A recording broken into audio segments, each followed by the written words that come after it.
బాధ్యతగా భావించి దుబారా తగ్గించి ప్రజలకు చేయగలిగింది చేసి ప్రభుత్వ ఉద్యోగస్తులకు మొదటి తారీఖు నాడు జీతం ఇవ్వకపోతే ఆ కుటుంబాలు ఎట్లా నడుస్తాయని నేను ముఖ్యమంత్రి పదవి చేపట్టిన నాటి నుంచి రామకృష్ణారావు ఏది ఏమైనా అక్కడ సూర్యుడు ఇక్కడ మొలిచినా మొదటి తారీఖు నాడు మన ఉద్యోగస్తులకు జీతాలు ఇవ్వాలని ఈ 16 నెలలు మీకు జీతాలు ఇచ్చిన మీరే కదా ప్రత్యక్ష సాక్షి.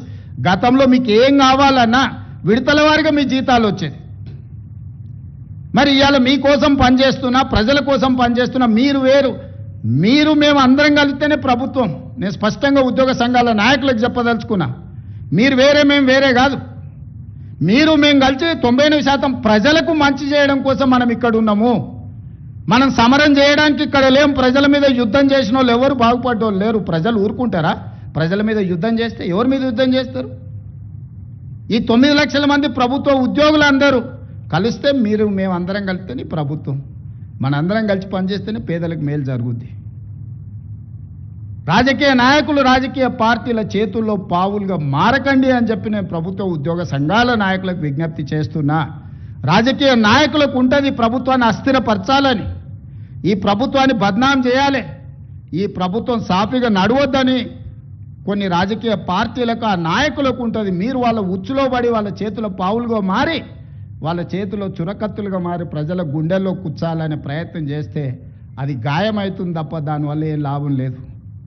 నన్ను కోసినా కూడా 18,500 కోట్ల రూపాయల కంటే ఎక్కువ ఆదాయం లేదు. ఏం చేస్తారా ఆయనను?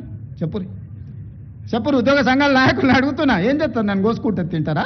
వండుకొని తింటారా? ఏం చేస్తారు? లేదు, ఉన్నదే 18,500 కోట్లు. ఎట్లా వంచుదామో చెప్పండి. ఏది ఆపమంటారో చెప్పండి. వృద్ధాప్య పెన్షన్లు ఆపమంటారా? ఉచిత కరెంట్ ఆపమంటారా? షాదీ ముబారక్ ఆపమంటారా? ఏ ఆపమంటారో చెప్పండి. ఏది ఆపుతారో ప్రజలకు చెప్పండి. అయ్యా మీది ఆపేసి మేము బోనసులు తీసుకుంటాం, మేము జీతాలు పెంచుకుంటాం, మేము అన్నీ మేము దినంగా మిగిలితేనే మీకు ఇస్తామని రైతు ప్రజలకు చెప్తా అంటే చెప్పండి. బహిరంగ సభ ఏర్పాటు చేద్దాం, 10 లక్షల మందిని చేస్తా. ఉద్యోగ సంఘాల నాయకులు మాట్లాడండి, మేము ఈ చిట్టి ఇచ్చిన ముఖ్యమంత్రికి దీని ప్రకారం పరిపాలన జరుగుతుంది అనేది ఇదొక మార్గం. లేదంటే 100 రూపాయలు ఉన్న పెట్రోల్ 200 చేద్దామా చెప్పురి. 30 రూపాయలకి ఇచ్చే బియ్యాన్ని 60 రూపాయలు చేద్దామా చెప్పురి. పప్పు ఉప్పు చింతపండు బెల్లం ధరలు 2 చేద్దామా చెప్పురి. ఏది పెంచుదామో చెప్పుండ్రి. ఎక్కడ ధరలు పెంచుదామో చెప్పుండ్రి. ధరలు పెంచకుండా ఉన్న పథకాలను ఆపకుండా కొత్త కోరికలు నెరవేరవు. కొత్త కోరికలు కోరుకొని మనము నిరసనలో ధర్నాలో దిగాల. నాయకులు ఈరోజు సమరం అని ప్రకటిస్తారు. ఎవరి మీద సమరం చేస్తారు? ఎవరిని మీరు ఈరోజు ఎవరిని నిందించదలుచుకున్నారు? ఎవరిని కొట్టదలుచుకున్నారు? ఎవరి మీద మీరు యుద్ధం ప్రకటిస్తున్నారని నేను సంఘాల నాయకులను అడగదలుచుకున్నా.